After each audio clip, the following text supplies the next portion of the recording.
Welcome students. আজ আমরা আবার একটি সেট নিয়ে হাজির হয়েছি। ক্লাস 9-এর রায়মার্টিন প্রশ্নবিচিত্রার 3 নম্বর স্কুলের শর্ট প্রশ্ন নিয়ে আজকে আমরা আলোচনা করব। 1 মার্কসের প্রশ্নগুলো গত দুটো ভিডিওতে আমরা ফার্স্ট এবং সেকেন্ড স্কুলের করেছি, আজকে আমরা থার্ড স্কুলের করব।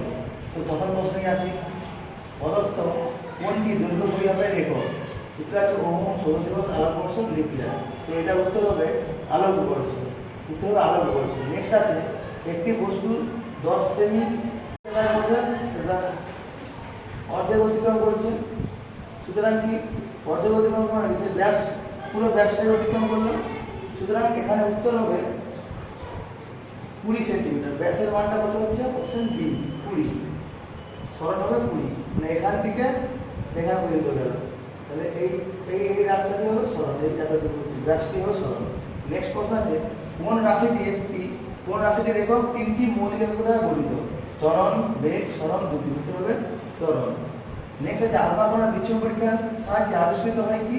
না, আবিষ্কৃত হয় নিউক্লিয়ার আবিষ্কৃত হয়। নেক্সট আছে, সমবেগে গতিশীল বস্তু কি থাকে? ত্বরণ থাকে না, ত্বরণ বাড়তে থাকে, ত্বরণ কমতে থাকে, ত্বরণ স্থির থাকে। আমরা জানি ত্বরণ মানে বেগের পরিবর্তন বাই সময়, যেহেতু সমবেগে যাচ্ছে সুতরাং বেগের পরিবর্তনটা 0, সুতরাং ত্বরণ হবে 0। তাই উত্তর হবে অপশন এ, অর্থাৎ ত্বরণ থাকে না। নেক্সট প্রশ্ন হচ্ছে, কোনটি ভৌত রাশি নয়? দৈর্ঘ্য, জল, বল, সময়। উত্তর হবে জল। বাকিগুলো ভৌত রাশি, জল কোনো ভৌত রাশি নয়। নেক্সট প্রশ্ন হচ্ছে, পদার্থ কোনটির প্রোটন, ইলেকট্রন, নিউট্রন সংখ্যা সমান? তাহলে এটার প্রোটন কত? 11, নিউট্রন কত? 23 - 11 = 12, এটা 13, প্রোটন 27 - 13 = 14 নিউট্রন। এইটার ক্ষেত্রে কি হচ্ছে? এটার ক্ষেত্রে 12টা হচ্ছে প্রোটন, নিউট্রন হচ্ছে কত? 24 - 12 = 12, নিউট্রনও 12, আর এই 12টি প্রোটন থাকে মানে ইলেকট্রন 12টা। সুতরাং উত্তর হবে কোনটা? না, অপশন সি, সবগুলি প্রোটন, ইলেকট্রন, নিউট্রন সবগুলি সমান। 12 × 24। তারপর নেক্সট কোশ্চেন আছে, যে পরমাণুটি এর কক্ষটি ইলেকট্রন দ্বারা পরিপূর্ণ থাকে সেটা হলো কি? তাহলে কক্ষের নাম কে, তারপর কক্ষ এল। এই কক্ষে দুটো থাকে আর এই কক্ষে কত থাকে? 8টা থাকে। সুতরাং 10 যার পরমাণু ক্রমাঙ্ক সেটা হবে অপশন ডি, নিয়ন। আচ্ছা, নেক্সট গ্রুপ ডির প্রশ্ন এসে কি বলুন, দুটি একই একক বিশিষ্ট ভৌত রাশির উদাহরণ দাও যার একটি স্কেলার অপরটি ভেক্টর। তো কি হবে? এটা হবে দ্রুতি ও বেগ। উত্তর হবে দ্রুতি ও বেগ। তাহলে দ্রুতি ও বেগের কি হচ্ছে? একই একক আছে, কিন্তু এদের একক একই, কিন্তু একটি স্কেলার একটি ভেক্টর। নেক্সট প্রশ্ন হচ্ছে, কার্যের সহমাত্রিক রাশির নাম কি? তো কার্যের সহমাত্রিক রাশির নাম হলো, এটা হচ্ছে শক্তি হবে। নেক্সট প্রশ্ন দেখি, একটি বস্তুর ভর 3000 কেজি, আয়তন হচ্ছে 3 মিটার কিউব, এর ঘনত্ব কত হবে?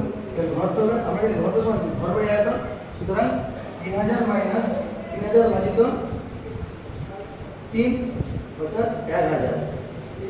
উত্তর হবে 1000 kg per metre cube. Next question আছে, নিউটনের কোন গতিসূত্র থেকে সিদ্ধান্ত করা যায় যে প্রকৃতিতে একক বিচ্ছিন্ন ভরের অস্তিত্ব অসম্ভব? এটা হলো তৃতীয় গতিসূত্র থেকে। নেক্সট প্রশ্ন আছে, চলন্ত দুটি ট্রেনের যাত্রীরা কখন পরস্পরকে স্থির অবস্থায় দেখে? কখন দেখবে? যখন ট্রেন দুটি পরস্পর সমবেগে যাচ্ছে, তখন আমরা কি দেখবে? দুটো যাত্রী পরস্পরকে স্থির অবস্থায় দেখবে। নেক্সট কোশ্চেন আছে, 1 9 সমান কত নিউটন? আমরা জানি কি 1 নিউটন সমান 10⁵, কিন্তু কোশ্চেনটা আছে 1 9 সমান 10, কত নিউটন হবে? উত্তর হবে 10⁻⁻5 হয়ে যাবে। 10⁻⁵ নিউটন, 10⁻⁵ নিউটন। নেক্সট বলা আছে, বৃত্তপথে আবর্তনশীল ত্বরণের অভিমুখ কোন দিকে হবে? উত্তর হবে কেন্দ্রের দিকে। নেক্সট প্রশ্ন হচ্ছে, কোন বস্তুতে ক্যাথোডশীলের আঘাত করলে কি হবে? তো ওখান থেকে প্রতিপ্রবাহ সৃষ্টি হবে। নেক্সট প্রশ্ন আছে কি, লাস্ট কোশ্চেন, কোন বলের প্রভাবে নিউক্লিয়াস ভেঙে যায় না? উত্তর হবে এটা কি? নিউক্লিয় বল। তাহলে আমরা আজকে আমার 3 নম্বর সেটের সব কোশ্চেনগুলো আমরা দেখলাম 1 মার্কসের। তো আমরা তোমার চ্যানেলকে সাবস্ক্রাইব করে রাখবো। নেক্সট দিন আবার একটি সেট নিয়ে আমরা হাজির হবো। Thank you.